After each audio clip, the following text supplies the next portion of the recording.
Penetration যে দীর্ঘ হলেই একজন ফিমেল আত্মতৃপ্তি পাবে বিষয়টা এমন না। এখানে ডিপেন্ড করে যারাই এই ধরনের বিজ্ঞাপন দিয়ে থাকে যে সাইজ মোটা তাজা বড় করার বিষয়টা, এটা পুরো একটা ভাইগ্রা বা অন্য যে কোনো যৌন উত্তেজক মেডিসিন কখনো সমাধান না। এটাকে যদি সমাধান মনে করেন তাহলে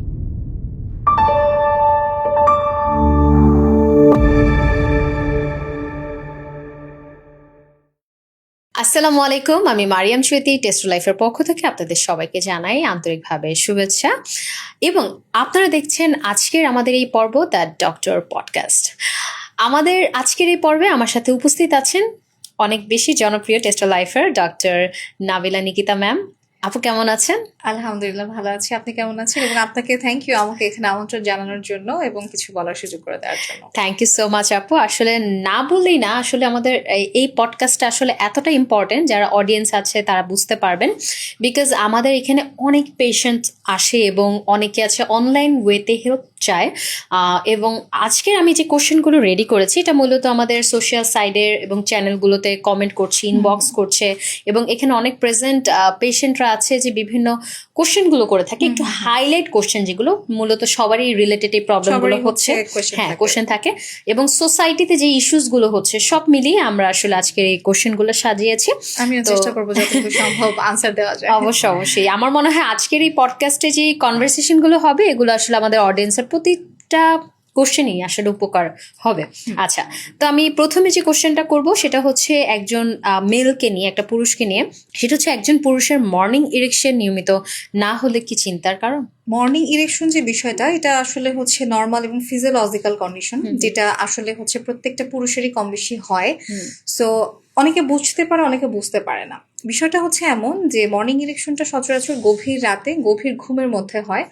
তো অনেকে মনে করে তারা যখন ঘুম থেকে ওঠে, সাপোজ কেউ 10টা বা 11টার সময় ঘুম থেকে উঠলো, তখন যদি ইরেকশন না হয় তখন সেটা মনে করে যে অনেক কিছু, কিন্তু আসলে ইরেকশনটা হয় কিন্তু একদম শেষ রাতের দিকে ঘুমের মধ্যে।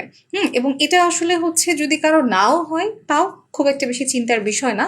কখন চিন্তার বিষয়, যদি বিয়ের পরেও এই ইরেকটাইল ডিসফাংশনের প্রবলেমটা থেকে যায় তখন চিন্তার বিষয়, যেটার জন্য আসলে দাম্পত্য কলহটা হয়, পার্টনার আনহ্যাপি থাকে, তখন চিন্তার বিষয়। ওকে, ঠিক আছে। আচ্ছা, আমার সেকেন্ড কোশ্চেন হচ্ছে যে একজন ওয়াইফকে সন্তুষ্ট করতে দীর্ঘক্ষণ পেনিট্রেশন কি সত্যি জরুরি? বিষয়টা এমন না, পেনিট্রেশন যে দীর্ঘ হলেই একজন ফিমেল আত্মতৃপ্তি পাবে বিষয়টা এমন না।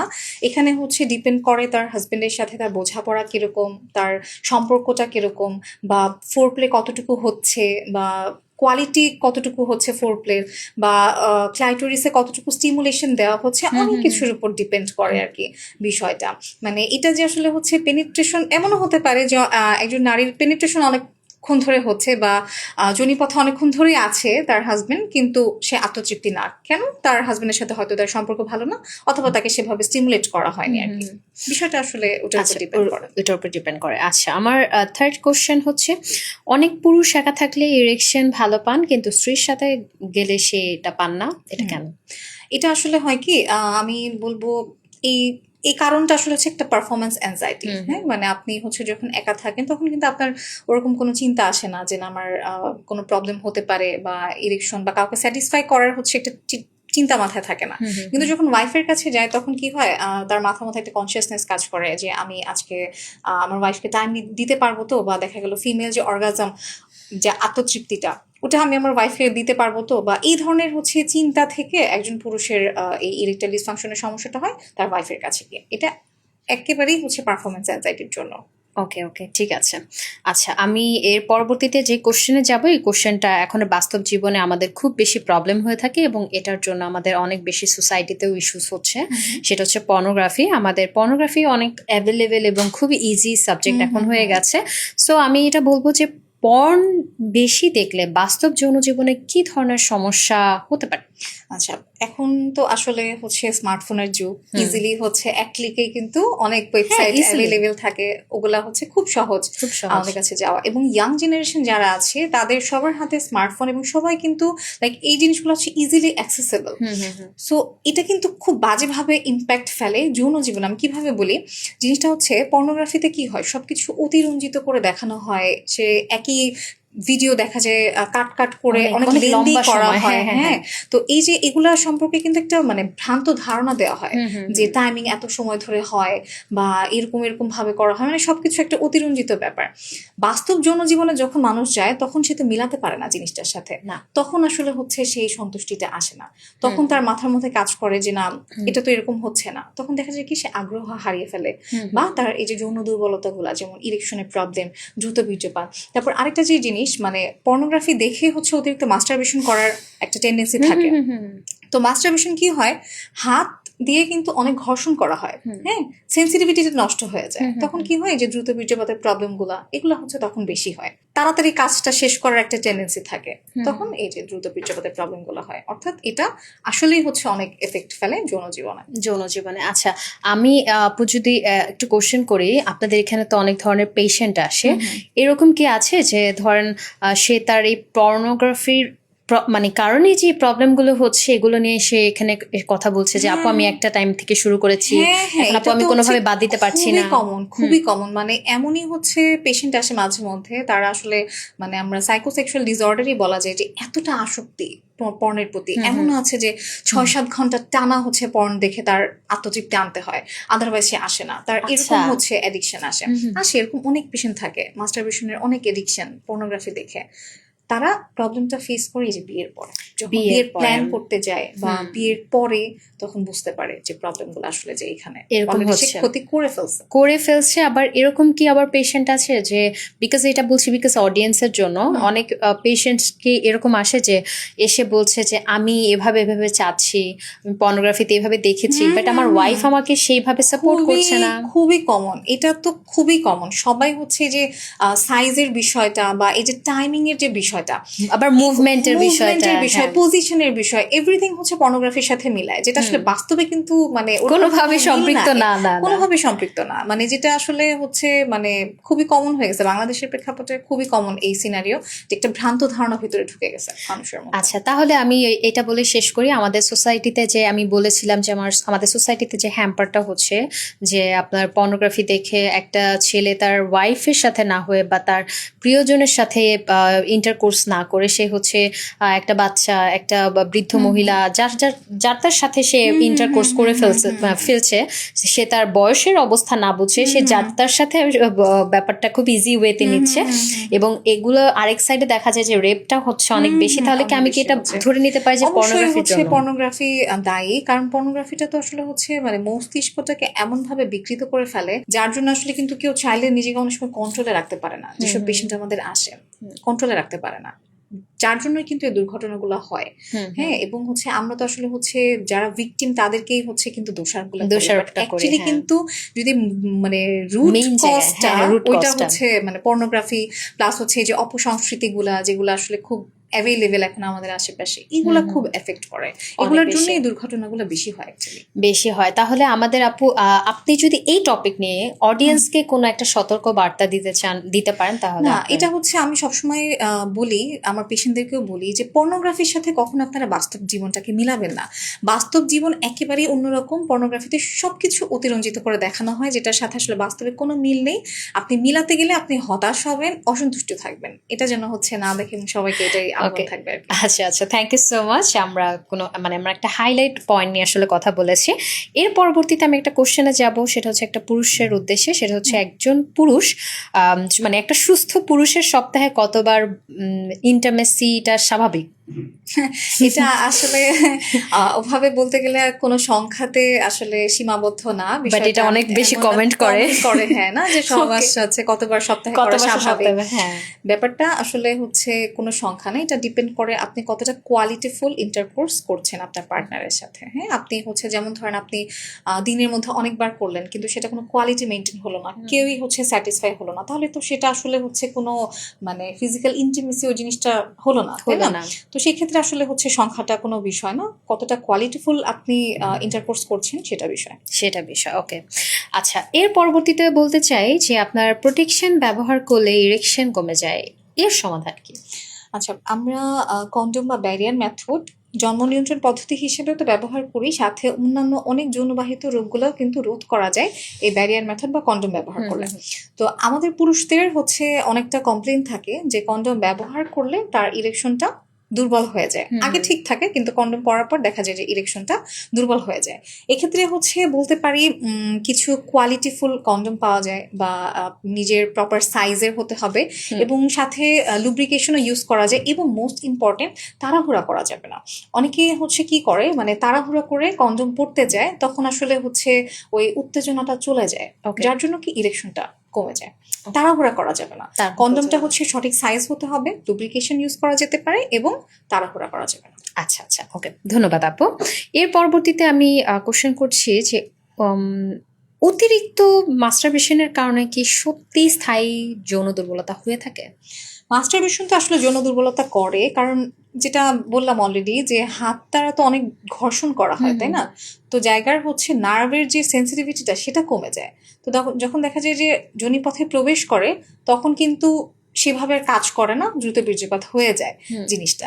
তো মাস্টারবেশন আসলেই হচ্ছে একদিক থেকে যৌন দুর্বলতাগুলো করে। যারা বিয়ের আগে অতিরিক্ত মাস্টারবেশন করে থাকে তাদের আসলে হচ্ছে বিয়ের পরে এই ধরনের প্রবলেমগুলো হয়ে থাকে। ইরেকশন সহজে হতে চায় না, আবার হলেও বেশিক্ষণ থাকে না, বা দেখা যায় যে দ্রুত বীর্যপাত হয়ে যায় আর কি। ওকে ওকে, ঠিক আছে। আচ্ছা, এর পরবর্তীতে আমার কোশ্চেন হচ্ছে টেস্টোস্টেরন স্বাভাবিক থাকার পরও যৌন ইচ্ছা কম থাকতে পারে কেন? আচ্ছা, এটা একটা ভালো প্রশ্ন, কারণ মানে যৌন ইচ্ছাটা না শুধুমাত্র টেস্টোস্টেরনের উপরে ডিপেন্ড করে না। টেস্টোস্টেরন স্বাভাবিক থাকলেও অন্যান্য অনেক কারণে যৌন ইচ্ছা কিন্তু কমে যেতে পারে। যেমন ধরেন অন্যান্য হরমোনের কথা যদি বলি, থাইরয়েড হতে পারে, বা যদি শরীরে ভিটামিন ডিও কম থাকে সেক্ষেত্রেও হতে পারে, অন্যান্য অনেক হরমোনের ঘাটতি থাকলে হতে পারে। সাথে মানসিক চাপ থাকতে পারে, বা মানসিক উদ্বিগ্নতা যেটা, সেটাও কিন্তু হচ্ছে যৌন ইচ্ছা কমিয়ে দিতে পারে। আপনার ঘুম ভালো হলো না, আপনার তো ইচ্ছা করবে না, স্বাভাবিক না? অনেকগুলো ফ্যাক্টর কাজ করে। এই জন্য একটা পুরুষের যদি টেস্টোস্টেরন স্বাভাবিক থাকেও তার যৌন ইচ্ছা নাও থাকতে পারে, কারণ এই যে বাকিগুলো যেগুলো বললাম আর কি। আচ্ছা আচ্ছা, ঠিক আছে, ওকে। আমার এর পরবর্তী কোশ্চেন হচ্ছে ডায়াবেটিস রোগীদের ইডি কেন বেশি হয়? আচ্ছা, এটা কিন্তু খুবই কমন একটা সিনারিও। আমাদের চেম্বারে কিন্তু অনেক পেশেন্ট আসে যারা ডায়াবেটিক, বাট হচ্ছে এই যৌন জীবনে তারা আনহ্যাপি, কজ তাদের এই ইরেকটাইল ডিসফাংশন হচ্ছে। কেন? ডায়াবেটিসটা যাদের দীর্ঘদিন ধরে থাকে এবং অনিয়ন্ত্রিত থাকে, তখন কি হয়, রক্তনালীগুলা এবং স্নায়ুগুলা ক্ষতিগ্রস্ত হয়। এখন একটা জায়গার হচ্ছে রক্তনালী স্নায়ু ক্ষতিগ্রস্ত হলে সেটা কার্যক্ষমতাটা স্বাভাবিকভাবে কমে যাবে। সো পেনিসে হচ্ছে তখন কার্যক্ষমতাটা আগের মতো থাকে না। এটাই হচ্ছে মেইন প্রবলেম। মানে এখন একটা মানুষ যদি ডায়াবেটিসটাকে কোনোভাবে কন্ট্রোলে রাখে, নিয়ন্ত্রণে রাখে, সেটা ডায়েটের মাধ্যমে হোক বা ডিসিপ্লিনের মাধ্যমে, ডিসিপ্লিন বলতে নিয়মিত হাঁটা, ব্যায়াম করা এগুলা, এবং সাথে হচ্ছে ড্রাগ মানে মেডিসিন, এই তিনটা সমন্বয়ে কেউ যদি হচ্ছে ডায়াবেটিসটাকে কন্ট্রোলে রাখে, তাহলে তার হচ্ছে এই ইরেকশন বা এই উত্থানজনিত যে সমস্যাটা সেটা কিন্তু হচ্ছে কিছুটা সলভ হতে পারে। আবার হচ্ছে অনেকের ক্ষেত্রে কিন্তু নাও হতে পারে। হ্যাঁ, এবং এটা আমি প্রত্যেকটা পেশেন্টকেই সেভাবে কাউন্সেলিং করে থাকি যে আপনার যেহেতু ডায়াবেটিস আছে, আপনাকে এই সত্যটা মেনে নিতে হবে যে আপনার এই ইরেকটাইল ডিসফাংশনের সমস্যাটা সারা জীবনের জন্য সমাধান হবে না বা চলে যাবে না। এটা কিন্তু কখনো নিয়ন্ত্রিত থাকতে পারে, আবার কখনো অনিয়ন্ত্রিত হতে পারে। তো আপনি ওভাবে দুশ্চিন্তাগ্রস্ত হবেন না যেমন কেন হচ্ছে না। আমি ওভাবে সবসময় কাউন্সেলিং করে থাকি আমার পেশেন্টগুলোকে। তাহলে ধরে নেওয়া যাক যে যারা ডায়াবেটিকটাকে কন্ট্রোল করছে না, তার এক কথায় ফিজিক্যাল ইন্টিমেসি তার পার্টনারের সাথে বা তার পার্টনারের সাথে কোনোভাবেই ভালো করতে পারবে না, মানে টাইমিংটা থাকবে না, ইরেকশন প্রবলেম হবে, অনেক প্রবলেম হবে।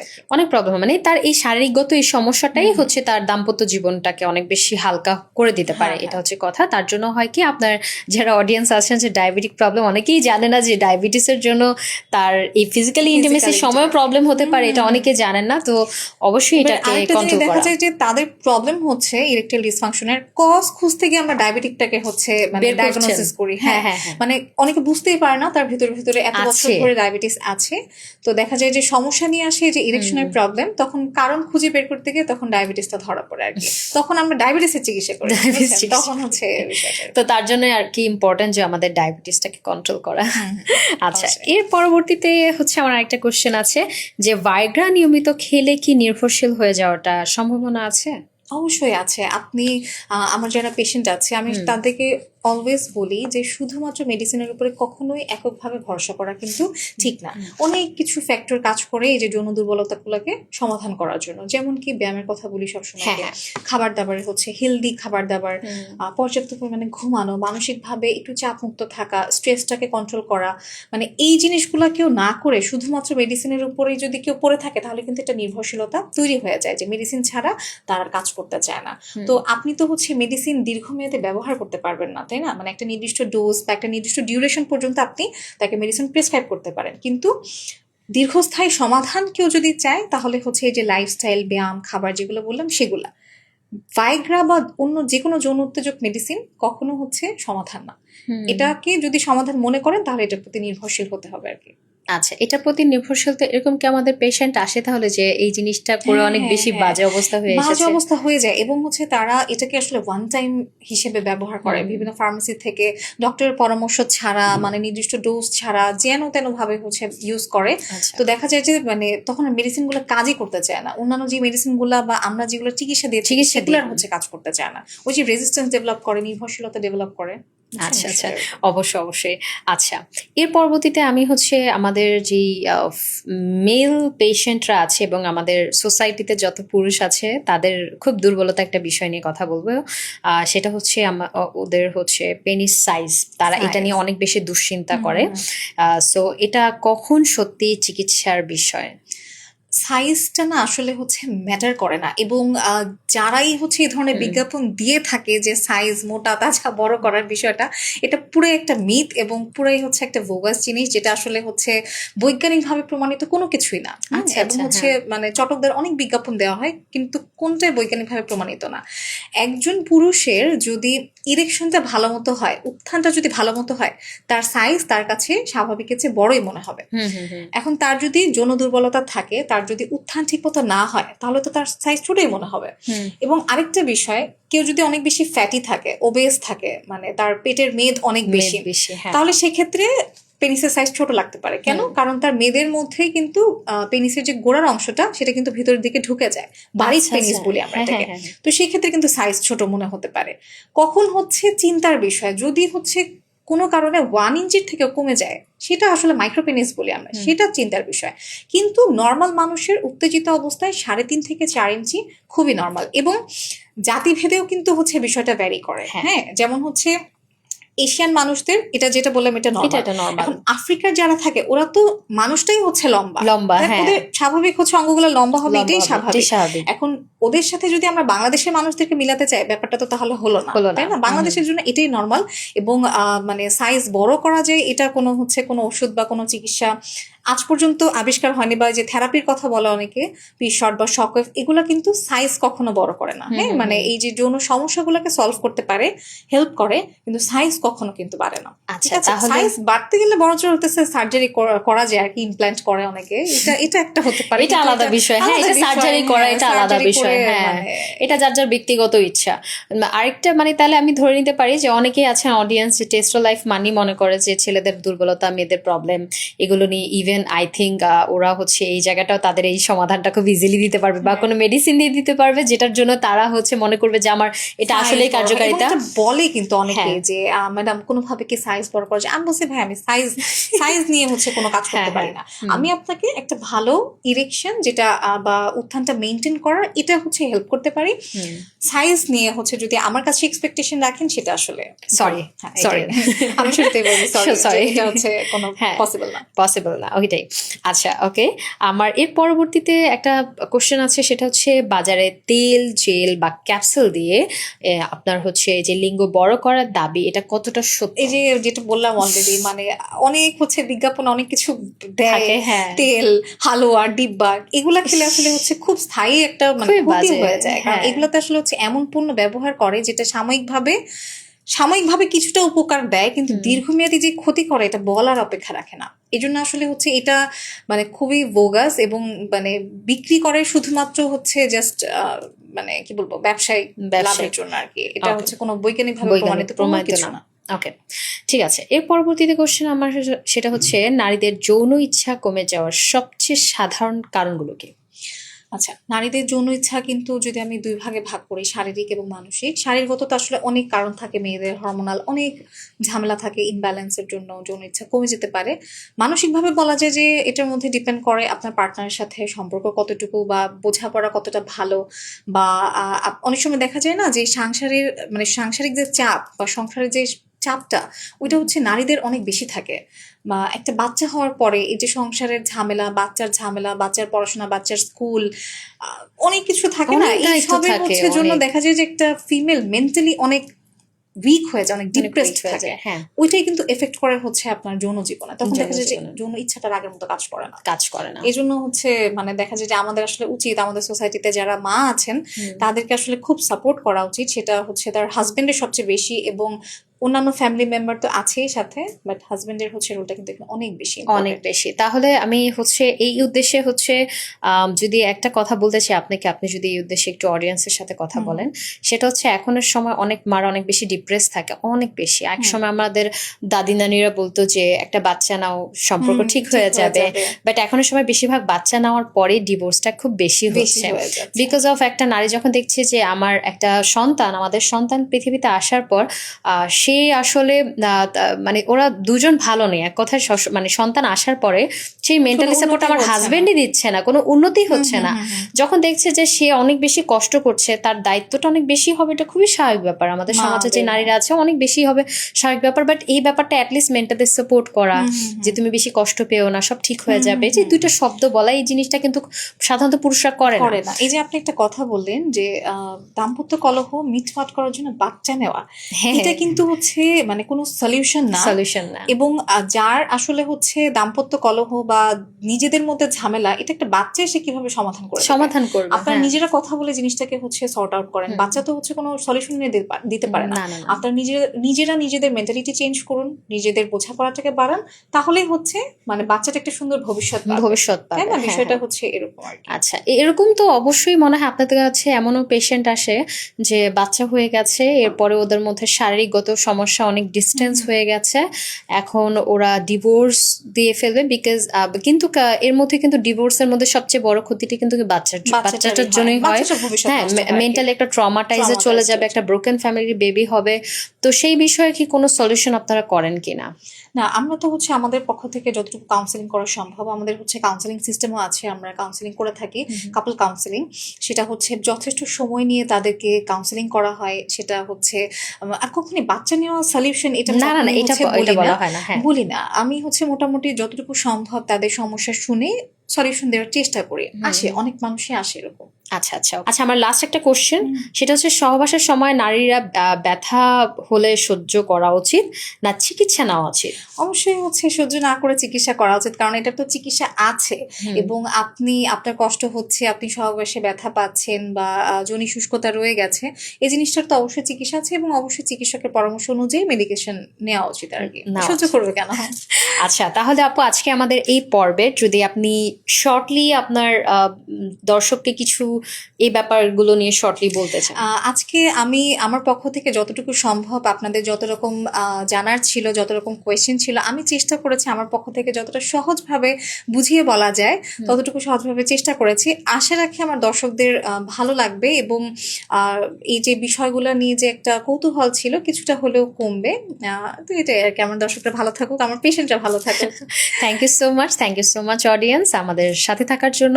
আশা করি আপনাদের আজকের এই পর্বের যতগুলো প্রবলেম এবং আমরা সলিউশন নিয়ে কথা বলেছি সেগুলো আপনাদের নিত্যদিনের জন্য প্রয়োজনে কাজে লাগবে, এবং আপনারা যদি চান আপনারা ট্রেস্টো লাইফে সরাসরি এসে কথা বলতে পারেন এবং কাউন্সেলিং নিতে পারেন। আমাদের সাথে ডক্টররা আছে অবশ্যই, বা আপনার অ্যাপয়েন্টমেন্ট নিতে পারেন। Okay, so thank you so much আমাদের সাথে থাকার জন্য। আসসালামু আলাইকুম।